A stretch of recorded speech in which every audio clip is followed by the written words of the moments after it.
Ok, bienvenue chez Njamaro Movie. Avant de commencer, ne manquez pas de vous abonner à la chaîne et d'activer dans la cloche de notification pour ne pas manquer nos prochaines vidéos. Aujourd'hui, on va parler de la bisectrice d'un angle. C'est quoi la bisectrice d'un angle? La bisectrice, c'est la droite qui divise tout simplement un angle en deux parties égales. On va donc passer directement à un exemple d'application. Qu'est-ce qu'on demande de faire? On demande donc de tracer la bisectrice de l'angle XAY. On veut donc la bisectrice de l'angle XAY.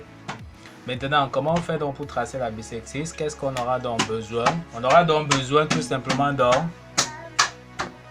Ok, comme matériel, qu'est-ce qu'on aura donc besoin? On aura besoin donc tout simplement d'un compas. Donc on aura besoin d'un compas. Et on va chercher donc à aligner tout simplement donc la pointe donc de notre crayon ou bien de notre stylo, d'accord, bien aligné avec la pointe sèche du compas. Ensuite, on aura besoin donc tout simplement d'une traceuse. Ok, qu'est-ce qu'on fait donc pour tracer dans la bisectrice? On n'a qu'à prendre dans notre compas, on met dans la pointe sèche du compas au point A, tel qu'on peut voir là en image. On met donc au point A, on ouvre donc à une position quelconque, on décrit donc un arc de cercle qui va couper donc la droite AX et la droite AY, d'accord, en deux points, tel qu'on peut voir ici, au point 1 et au point 2. Ensuite, on va donc prendre donc le compas, toujours à une ouverture quelconque, on place donc la pointe sèche cette fois-ci au point 1, d'accord. On décrit encore un autre arc tout simplement, tel qu'on peut voir, même ouverture. On vient donc avec même ouverture, c'est-à-dire le même rayon. On vient donc cette fois-ci, on se place donc au point B. Donc la pointe sèche se place donc cette fois-ci au point B. Une fois que c'est placé, on décrit encore un autre A, tout simplement.